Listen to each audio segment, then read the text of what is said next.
بسم اللہ الرحمن الرحیم اللہم افتح علینا حکمتک وانشر علینا رحمتک یا ذو الجلال والاکرام۔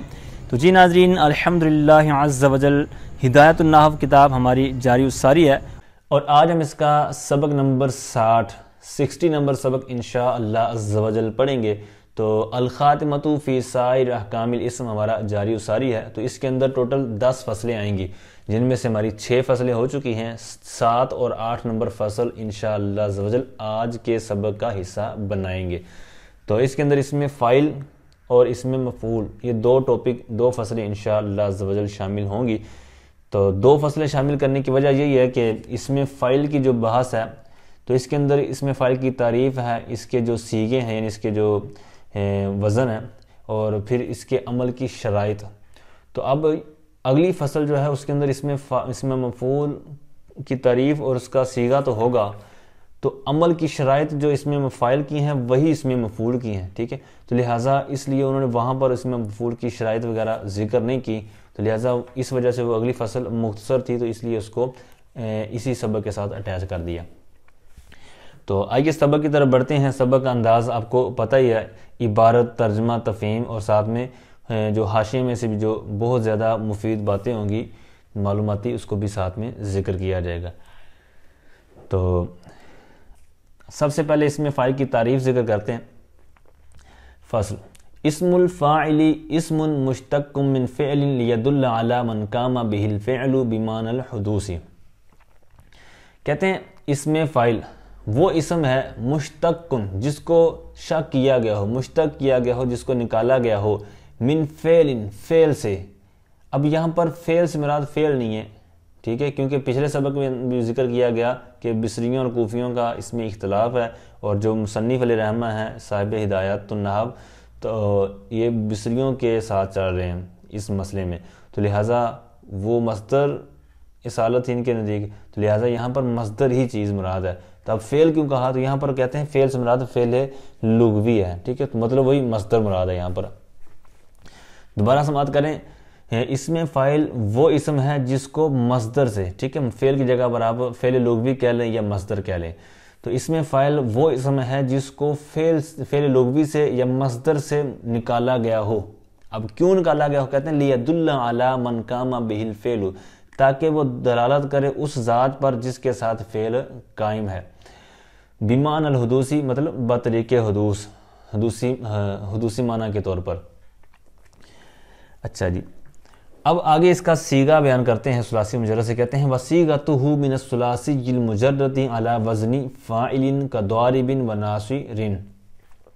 اور اس کا صیغہ یعنی اس میں فاعل کا صیغہ ثلاثی مجرد سے فاعلین کے وزن پر ہے، جیسے کہتے ہیں ضاربن و ناصرین۔ اب ضاربن کو ضاربن سے ضاربن کیوں پڑھ رہے ہیں؟ تو اس کی وجہ میں نے پہلے بھی عرض کی ہے، اور آپ بھی ماشاءاللہ جانتے ہیں کہ یہاں پر کاف کی وجہ سے، جارہ کی وجہ سے، ٹھیک ہے، ویسے اس کو ضاربن اور ناصرون ہی ہے، ٹھیک ہے، لیکن اس کی وجہ سے اس کو عمل دیں گے ضاربن ناصرین۔ اسی طرح دیگر جہاں کہیں بھی اس طرح مثالیں وغیرہ لکھی ہوتی ہیں تو اسی وجہ سے ہوتا ہے۔ اچھا، اب یہ تو ثلاثی مجرد سے ہے کہ ثلاثی مجرد سے اس میں فاعل کس وزن پر ہوگا؟ فاعلن کے وزن پر ہوگا، جیسے 2 مثالیں بھی دی ہیں، ضاربن ناصرن۔ اچھا، اب ثلاثی مجرد سے یہ وزن، حالانکہ اس میں فاعل کے اور بھی وزن آتے ہیں جس طرح کہ انہوں نے حاشیے میں ذکر کیا ہے، تو کہتے ہیں جو ہم نے اوپر متن میں بات کی نا کہ ثلاثی مجرد سے اس کا وزن فاعلن کے وزن پر آتا ہے، تو یہ مشہور جو استعمال ہے نا، یہ اس اعتبار سے ہے، وگرنہ دیگر جو آپ نے بھی مثالیں نیچے ذکر کی ہوئی کہہ رہے ہیں، تو لہٰذا وہ اپنی جگہ ٹھیک ہے، لیکن جو مشہور بات تھی تو ہم نے اس کو ذکر کر دیا ہے، ٹھیک ہے۔ اچھا، پھر سوال یہ ہوتا ہے جو کہ انہوں نے نیچے بھی کہا ہے کہ مصنف علیہ رحمہ چونکہ یہ نحو کی کتاب ہے، نحو کی ہی ساری باتیں ہیں اس کے اندر، تو یہ جو صیغے کی بات کہاں سے درمیان میں آ گئی، یہ صرف کی بات کیوں شروع کر دی؟ تو انہوں نے اس کا جواب یہ دیا کہ استرادن و ضمنن، کہتے ہیں ضمنن چونکہ اس کا بات چل رہی تھی تو ضمنن یہ بات کرنی پڑی کیونکہ اس کی حاجت تھی، لہٰذا اس لیے ضمنن اس کو ذکر کیا ہے، نہ کہ جناب ہم نے صرف کی باتیں شروع کر دی، نہ بات نحو کی چل رہی ہے، لیکن یہاں پر ضمنن ان کا ذکر آ گیا ہے تھوڑا سا، تو اس لیے ساتھ میں ان کو ذکر کر دیا، اس میں کوئی مسئلہ نہیں ہے۔ تو اب یہاں تک اس میں فاعل کی تعریف ہوئی اور ثلاثی مجرد سے اس کا جو وزن آتا ہے۔ اچھا اب غیر ثلاثی سے کہتے ہیں وَمِن غَيْرِهِ عَلَى صِيغَةِ الْمُضَارِعِ مِنْ ذَلِكَ الْفِعْلِ بِمِيمٍ مَضْمُومٍ مَكَانَ حَرْفِ الْمُضَارَعَةِ وَكَسْرِ مَا قَبْلَ الْآخِرِ كَمُدْخِلٍ وَمُسْتَخْرِجٍ۔ اچھا جی اب یہاں تک انہوں نے غیر ثلاثی مجرد سے، یہ ثلاثی مجرد کی بات ہوئی، تو غیر ثلاثی مجرد اس کے اندر پھر ساری چیزیں آ جائیں گی، ثلاثی مزید فی، رباعی مجرد، رباعی مزید فی، اسی طرح اس کے جو ملحقات ہیں۔ تو اب ان سے جو اس میں فاعل کا جو صیغہ ہوگا، وزن ہوگا، وہ کیسے ہوگا، تو اس کا طریقہ کار بیان کر رہے ہیں۔ بنانا فعل مضارع سے ہی ہے اس کو، ٹھیک ہے، تو فعل اس میں فاعل جو ہوگا وہ فعل مضارع معروف سے بنے گا، اور اگلی فصل کے اندر جب ہم پڑھیں گے تو وہ فعل مضارع مجہول سے اس کو بنائیں گے، اس کو تھوڑا سا کانٹ چھانٹ کر کے۔ تو اب اس کی کانٹ چھانٹ کیسے کرنی ہے، نوک و پلک کیسے سنوارنی ہے، تو کہتے ہیں کہ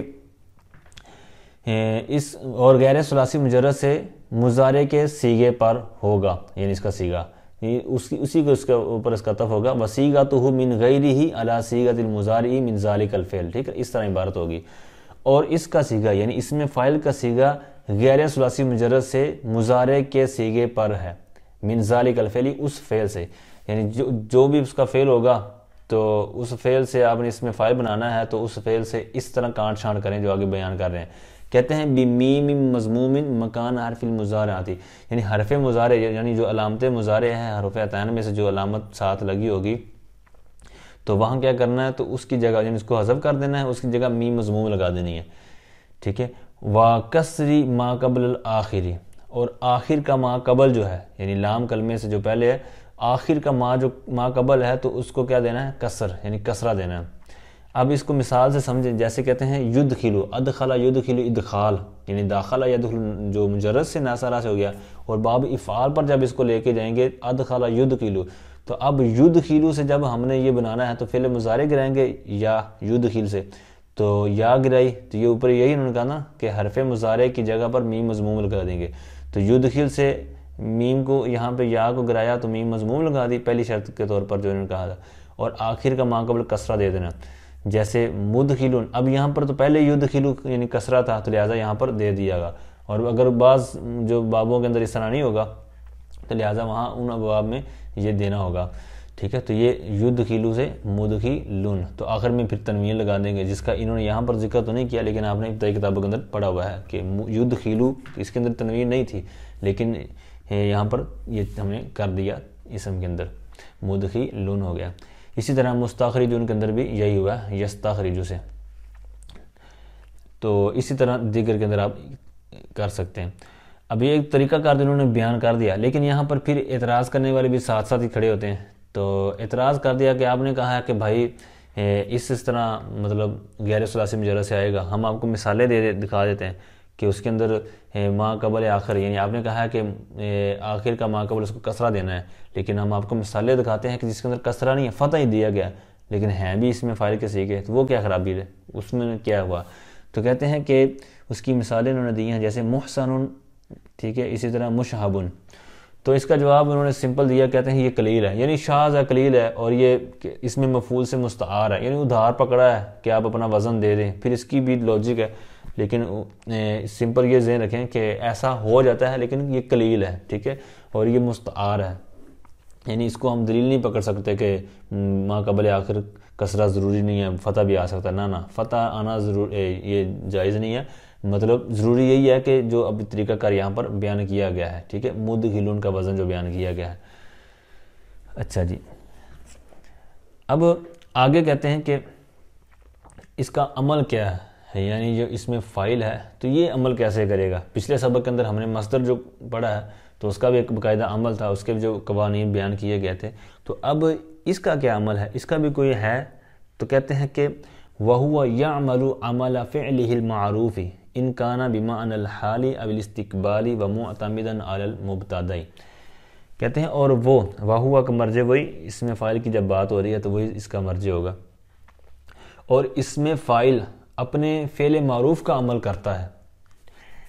اب فعل معروف جس طرح میں نے ابھی عرض کیا نا کہ اس میں فاعل جو فعل مضارع سے ہم نے کہا نا کہ بنائیں گے اس میں فاعل وہ کانٹ چھانٹ کر کے، تو وہ فعل معروف ہی ہوگا، کیونکہ اس میں مفعول ہے تو وہ اس میں جو فعل مجہول سے بنے گا، ٹھیک ہے، تو اب یہاں پر یہی انہوں نے کہہ دیا کہ یہ جو ہے اسم فاعل وہ اپنے فعل معروف کا عمل کرتا ہے.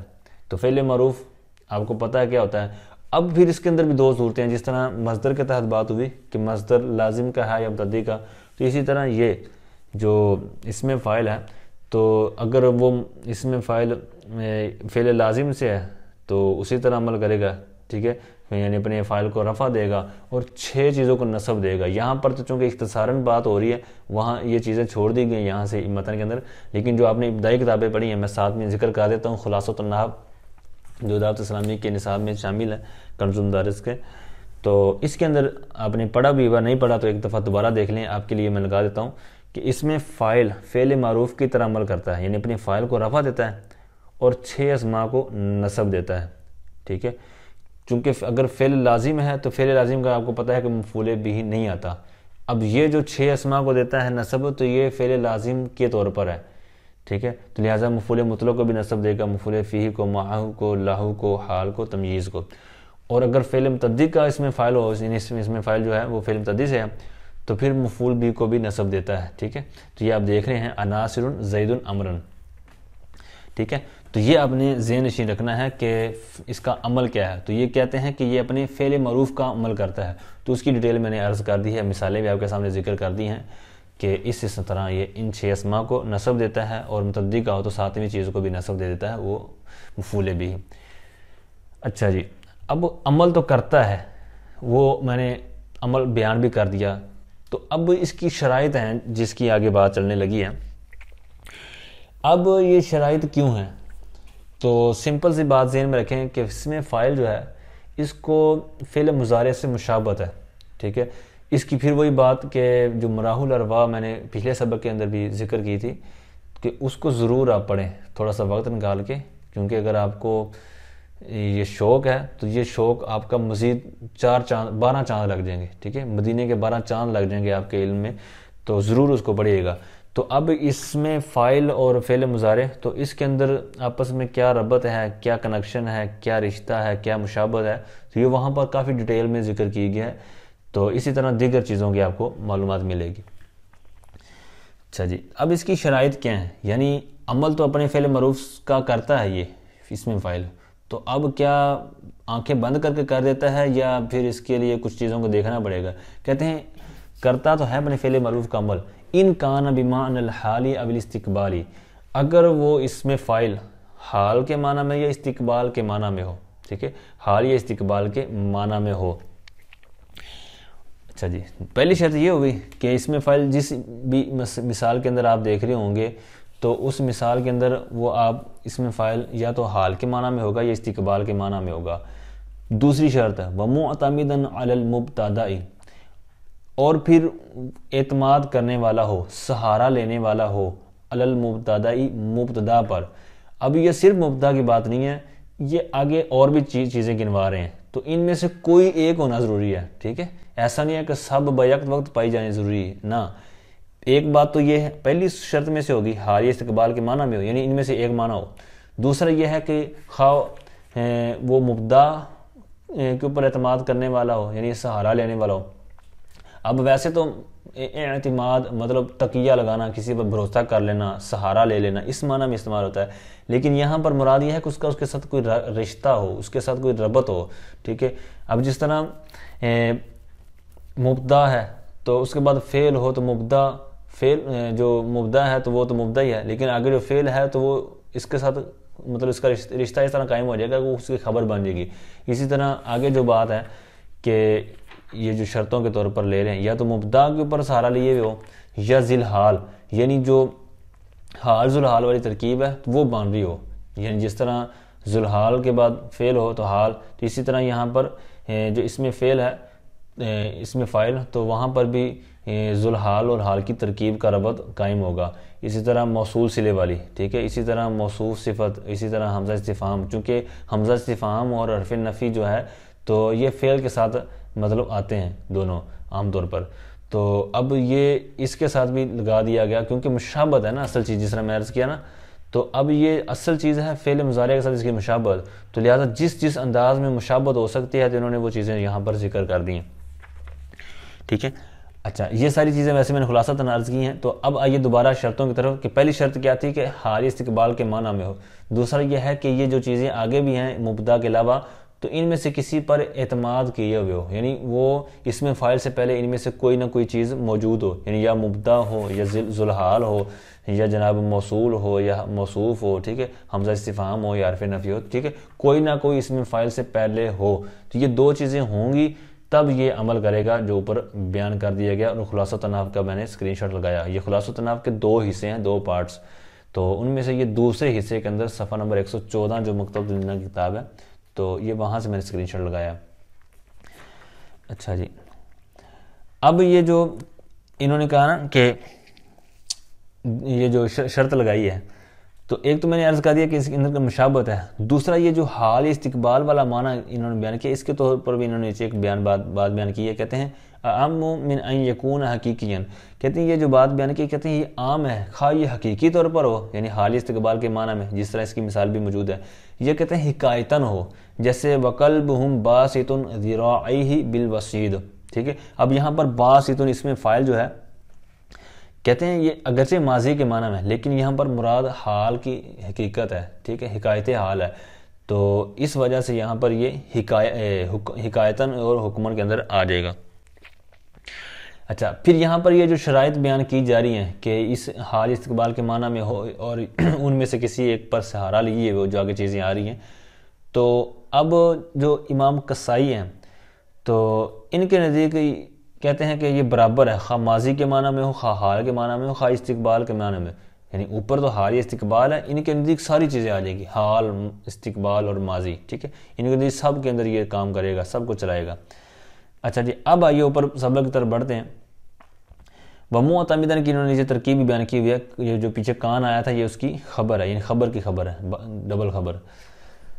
اچھا جی, مبتدا کہتے ہیں جیسے زید قائم ابوہ. اب دیکھیں قائم یہ اس سے پہلے زید مبتدا ہے تو اب یہی انہوں نے کہا تھا کہ کسی نہ کسی پر وہ سہارا لیے وہ اعتماد کیے وہ, تو اب قائم یہ سارا آگے سے مل کر اس کی خبر ہو جائے گی.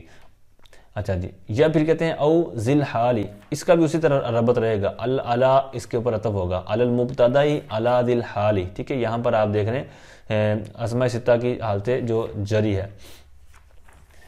اچھا جی, جیسے زیدن, اب یہاں پر ذل حال بنے گا اور ضاربن یہ سارا آگے سے مل کر اس کا حال بن جائے گا, ٹھیک ہے. تو یہ یوں اس کا ایک آپس میں ربط رہے گا اور یہی اس کا مطلب اعتماد والی جو صورت یہاں پر بیان ہو رہی ہے. پھر یہ کہا گا کہ یا پھر کس پر اعتماد ہو, او موصولن, اب اس کا بھی اسی طرح الا پر عطف ہوگا, علی المبتدائی الا ذل حالی الا موصولن. تو یا پھر موصول پر اس کا اعتماد ہو, جیسے کہتے ہیں مررت بالضارب. اب یہاں پر الف لام جو ہے یہ اللہ جی کے معنی میں ہے, ٹھیک ہے. تو وہی اللہ جی اسم موصول کے معنی میں, الف لام بمعنی اللہ جی اسم موصول, تو موصول ہو گیا, یہ آگے سارا والا اس کا صلہ بن جائے گا, ٹھیک ہے. او موصوفن, یا پھر وہ موصوف پر اعتماد کرنے والا ہو, جیسے عندی رجل. اب ضاربن اس میں فاعل ہے تو اس سے پہلے رجل جو ہے یہ موصوف ہے, تو یہ ضاربن یہ آگے سارا مل کر اس کی صفت ہو جائے گا اور پھر اس طرح ترکیب پوری ہو جائے گی. اگلی شرط کا جو اگلا حصہ ہے کہتے ہیں او حمزۃ الاستفہام, علی حمزۃ الاستفہام, ٹھیک ہے. وہی عبارت کا تعلق ومعتمدا علی حمزۃ الاستفہام. تو جیسے اقائمن, تو اب یہاں پر قائمن اس میں فاعل ہے تو اس سے پہلے حمزہ استفہام موجود ہے, ٹھیک ہے. تو چونکہ یہ فعل پر آتا ہے حمزہ استفہام اور اس طرح آگے والی جو شرط کا حصہ ہے حرف نفی, تو اس لیے چونکہ اس میں فاعل کو بھی اس کے ساتھ مشابہت ہے فعل مضارع, تو لہٰذا یہاں پر ان کو بھی ذکر کر دیا. تو حرف نفی کی مثال کہتے ہیں ما قائم زیدن. اچھا جی, اب یہ تو سمپل سی چیزیں تھیں جو میں نے اس کا ترجمہ کیا اور اس کو آپ کو بھی انشاءاللہ کلیئر ہو گیا ہوگا.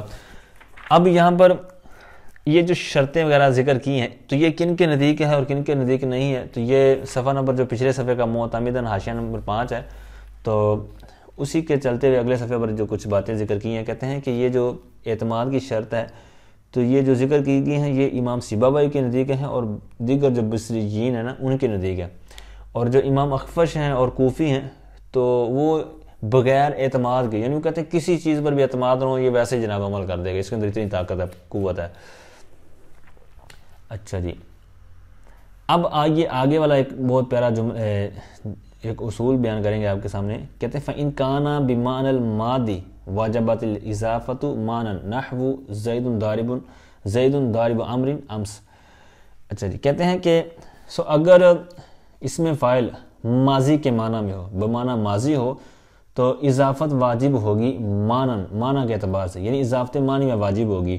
جیسے مثال دے رہے ہیں زید ضارب عمر امس، تو اب یہاں پر یہ اضافت معنی میں واجب. اچھا، یہاں پر ایک بہت پیاری گفتگو ہے، تو وہ انشاءاللہ آگے جب بات آئے گی تو وہاں پر انشاءاللہ کریں گے. تو اس لیے یہاں پر صرف اسی پر اکتفا کریں کہ جب یہ ماضی کے معنی میں ہو تو وہاں پر کیا ہوگا کہ اضافت معنی میں واجب ہوگی، اضافت لفظیہ نہیں ہوگی. ٹھیک ہے، اب یہاں پر قرینہ بھی پایا جا رہا ہے امس. ٹھیک ہے، تو یہاں پر ماضی کے معنی میں ہو گیا، کیونکہ ضارب ویسے تو اس میں فاعل ہی ہے لیکن یہاں پر ماضی کے معنی میں ہے. کیوں؟ کیونکہ یہاں پر امس آ گیا، گزشتہ کال. اب آگے ھذا اذا کان منکرن سے یہ بھی جتنی بھی باتیں ہوئی ہیں کہ حال استقبال کے معنی میں ہو اور یہ ساری جو چیزیں ہیں ان میں سے کسی پر اعتماد ہو، تو کہتے ہیں کہ یہ اس وقت ہے کہ اذا کان منکرن، کہ جب اس میں فاعل نکرہ ہو. ٹھیک ہے، اب جس طرح آپ دیکھ لیں ان مثالوں میں کے اندر کہ قائمون جو مبدا والی صورت ہے، آگے حال والی صورت ہے، تو ان کے اندر یہ نکرہ ہے. تو اس وقت یہ شرائط بھی ذکر کی گئی اور جناب ان کو پھر عمل بھی اس انداز میں دیا گیا. لیکن جب اس کے اوپر الف لام بمعنی اللہ زی، ٹھیک ہے، آ جائے، ٹھیک ہے، تو اب پھر وہ کیا ضروری ہوگا. کہتے ہیں اما اذا کان معرب باللام یستوی فیہ جمیع الازمنۃ نحو زید الضارب ابوہ عمرا الآن او غدا او امسی. کہتے ہیں بہرحال جس وقت اس میں فاعل معرب باللام ہو تو اس وقت یستوی فیہ جمیع الازمنۃ، تو اس میں سارے زمانے برابر ہیں. تو اس میں سارے زمانے پھر برابر ہوں گے. تو جیسے الضارب، تو یہ اللہ زی ضربہ کے معنی میں ہو جائے گا. اب یہ اس وقت اس کے لیے کیوں یہ شرط ضروری نہیں ہے؟ اب اس کے لیے مختصر سے یہ بات ذہن میں رکھ لیں کہ جب اس کے اوپر الف لام داخل کیا گیا تو یہ الف لام کے داخل ہونے کے بعد یہ اس میں فاعل جو ہے یہ یوں سمجھے مانن فعل ہو گیا. ٹھیک ہے، تو جب مانن فعل ہوا، اگرچہ صورتاً اسی طرح ہی رہے گا، اس میں فاعل ہے لیکن یہ جو مانن ہے تو وہ فعل کی صورت اختیار کر گیا. جس طرح کہ یہ مثال ہے زید الضارب ابوہ عمرا الآن او غدا او امسی. تو اب اس کی ترجمہ کیا ہوگا کہ زید کا باپ عمر کو مارنے والا ہے اس وقت یا کل آئندہ یا کل گزشتہ. آگے دوسری فصل کی طرف بڑھتے ہیں. کہتے ہیں فصل اسم المفعول اسم مشتق من فعل متعد لیدل علی من وقع علیہ الفعل. اسم مفعول وہ اسم ہے جس کو فعل متعدی سے مشتق کیا گیا ہو تاکہ وہ دلالت کرے اس ذات پر من واقع علیہ الفعل جس پر فعل واقع ہوا. اب یہاں پر بھی اسی طرح کہ مشتق من فعل کہا تو فعل سے مراد یہاں پر فعل لغوی یعنی مصدر مراد ہے. ٹھیک ہے، متعدی کہا تو اس میں مفعول چونکہ آپ کو پتہ ہے کہ یہ متعدی سے ہی بنے گا. اب اس کا صیغہ کیا ہے؟ تو کہتے ہیں وصیغتہ من مجرد الثلاثی علی وزن مفعول. تو ثلاثی مجرد سے اس کا جو وزن ہے کہتے ہیں کہ مفعول کے وزن پر ہوگا، مفعول کے وزن پر. اب مفعول کے وزن پر یا تو لفظی طور پر نظر آ رہا ہوگا پورا وزن، جیسے کہتے ہیں کا مضروب، جیسے مضروب. اب یہ مضروب مفعول پورا وزن ہے. یہ بھی کہتے ہیں وزن لفظی طور پر تو نظر نہیں آ رہا ہوگا لیکن تقدیری طور پر دیکھیں گے تو پورا آپ کو اسی طرح لگے گا، لیکن ظاہری طور پر وہ اس میں تعلیل وغیرہ کے بعد وہ شکل چینج ہو چکی ہوگی. جیسے کہتے ہیں او تقدیرن کا مقول و مرمیجن اور مقولن. اب یہاں پر مقبول اور مرموجن، ٹھیک ہے، تو یہاں پر تعلیل ہونے کی وجہ سے یہاں پر وہ شکل نظر نہیں آ رہی جو مفعول کا وزن بیان کیا گیا ہے، لیکن یہ تقدیری طور پر یہ مفعول کے ہی وزن پر مانی جائے گی. اب یہاں پر یہ اکثر طور پر ہے کہ مفعول کے وزن پر اس میں مفعول ہوگا ثلاثی مجرد سے، لیکن وجہ کیا ہے اکثر کہنے کی، یہ انہوں نے حاشیے میں بیان کیا. کہتے ہیں کہ بعض کا مفعول کا وزن اور انداز میں بھی آ جاتا ہے، جیسے فاعل کے وزن پر، جیسے قتیل مقتول کے معنی میں ہوتا ہے، جریح یہ مجروح کے معنی میں ہوتا ہے. ٹھیک ہے، تو لہٰذا اکثر کہہ کر یہ احتیاط لگا دے گی کہ تاکہ یہ دیگر چیزوں کو بھی شامل ہو جائے جو دیگر اوزان آتے ہیں قلیل طور پر. اب یہ ثلاثی مجرد کی بات ہوئی، آگے اس سے اگلے وزن کی طرف بڑھتے ہیں. کہتے ہیں وَمِنْ غَيْرِهِ كَاسْمِ الْفَاعِلِ بِفَتْحِ مَا قَبْلَ الْآخِرِ كَمُدْخَلٍ لن و مستخرجن. تو کہتے ہیں اور اس کے علاوہ یعنی ثلاثی مجرد کے علاوہ یعنی ثلاثی مزید فی ہوگا، رباعی مجرد، رباعی مزید فی وغیرہ، تو کہتے ہیں ان سے جو اس کا صیغہ ہوگا تو اس کا عطف اسی طرح ہوگا وصیغتہ من غیرہ. ٹھیک ہے، اور اس میں مفعول کا صیغہ غیر ثلاثی مجرد سے کہتے ہیں کا اسم الفاعل، اسم فاعل کی طرح ہے، بفتح ما قبل الآخری، آخر کے ما قبل کے فتح کے ساتھ. یعنی اسم فاعل کے اندر ہم نے کیا کہا تھا کہ آخر کے ما قبل کو کسرہ دینا ہے. ٹھیک ہے، جیسے یدخل سے مدخلون ہم نے کیا تھا، لیکن یہاں پر کہتے ہیں طریقہ کار تو اسی طرح ہی ہے، مطلب چینجنگ کا، لیکن یعنی آخر کا ما قبل وہاں پر کسرہ تھا تو یہاں پر تھوڑا سا فرق دینا ہے کہ ما قبل آخری یہاں بفتح یعنی فتح دینا ہے، بفتح ما قبل الآخری تو آخر کے ما قبل کو فتح دینا ہے، جیسے مدخلن. ٹھیک ہے، اور مستخرجن. اچھا، اب یہاں پر سوال پیدا ہوتا ہے کہ انٹرسٹنگ کہ یہاں پر جو اس میں فاعل کی بات تھی تو وہاں پر کسرہ دیا گیا، اور مفعول کی بات ہے اس میں مفعول کی تو یہاں پر فتح، یعنی یہ جو کہا نا آخر کا ما قبل اس کو فتح دینا ہے، تو یہ کیوں کہا گیا ہے؟ تو کہتے ہیں کہ اس لیے کہ جو اس میں فاعل ہے تو اس کے اندر افراد قلیل ہیں یعنی ایک ہی ہے، اور جو مفعول ہیں تو اس کے اندر وسعت ہے یعنی مفعول کثیر ہے، تو اس لیے یہاں پر اس کو دے دیا گیا. چونکہ فتح بھی ایک حرکت خفیف ہے تو فتح زیادہ جو تعداد والے لوگ ہیں ان کو دے دیا گیا تاکہ ان کے اندر مطلب آسانی رہے، خفت رہے. اور جو ایک چیز تھی، ایک فرد تھا اس میں فاعل کے طور پر، تو وہاں پر اس کو ایک جو طاقت والی چیز تھی، طاقت والی، اور جو سکل والی تھی تو اس کو وہ دے دی گئی. اچھا، اب یہاں پر پھر یہ انہوں نے آگے بیان کیا ہے کہ یہ جو اس میں مفعول غیر ثلاثی مجرد سے قد یکون لفظاً، کبھی تو لفظی طور پر ہوگا جیسے مدخل مستخرج، اور بعض کا تقدیری بھی ہوتا ہے. مطلب یہاں پر بھی اسی طرح بعض کا نظر نہیں آ رہا ہوگا جیسے مختار، یہ اس میں فاعل کا بھی اسی طرح آتا ہے، اس میں مفعول کا بھی اسی طرح، لیکن یہ تقدیری طور پر مختارن. ٹھیک ہے، فتح اس کی جو تقدیری طور پر وہاں ہوگی. آگے وَيَعْمَلُ عَمَلَ فِعْلِهِ الْمَجْهُولِ، یہاں سے جو شرائط اس میں فاعل کے تحت ذکر کی گئی ہیں تو یہاں پر بھی اسی طرح یہ ذکر کرنی پڑیں گی آپ کو. ٹھیک ہے، یاد کرنی پڑیں گی، تو لیکن یہاں پر ان کو انہوں نے ڈیٹیل بیان نہیں کی. تو اب خلاصۃ النحو کے اندر جس طرح میں نے اس میں فاعل کے تحت ذکر کیا، اسی طرح اس میں مفعول کے تحت بھی آپ کے سامنے ہے کہ اس میں مفعول فعل مجہول کی طرح عمل کرتا ہے، یعنی اپنے نائب الفاعل کو رفع دیتا ہے اور 6 اسماء کو نصب دیتا ہے. ٹھیک ہے، مفعول مطلق، مفعول فی، ماہو، لاہو، حال، تمییز.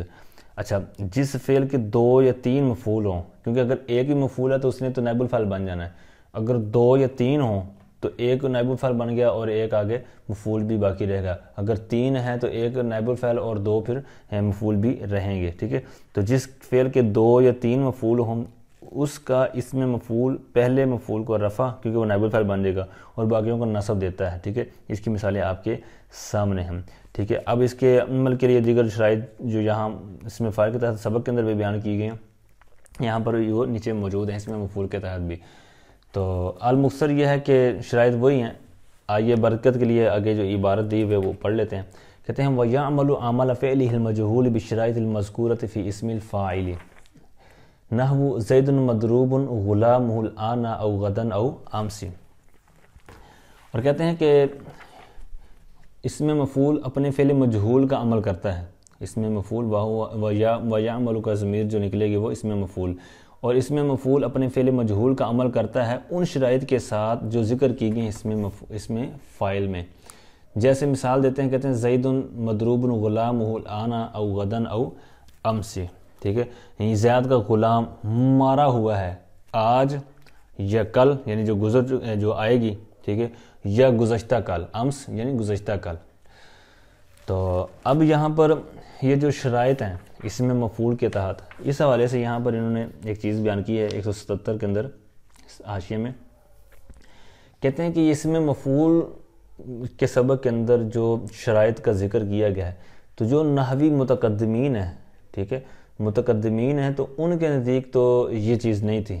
ٹھیک ہے، لیکن یہ متاخرین جیسے انہوں نے ابو علی فارسی کا کہا تو انہوں نے یہ شرطوں کا ذکر کیا ہے، جیسا اس میں فاعل کے اندر ہے اسی طرح اس میں مفعول کے اندر، لیکن متقدمین کے ہاں ایسی کوئی صورتحال نہیں تھی. ٹھیک ہے.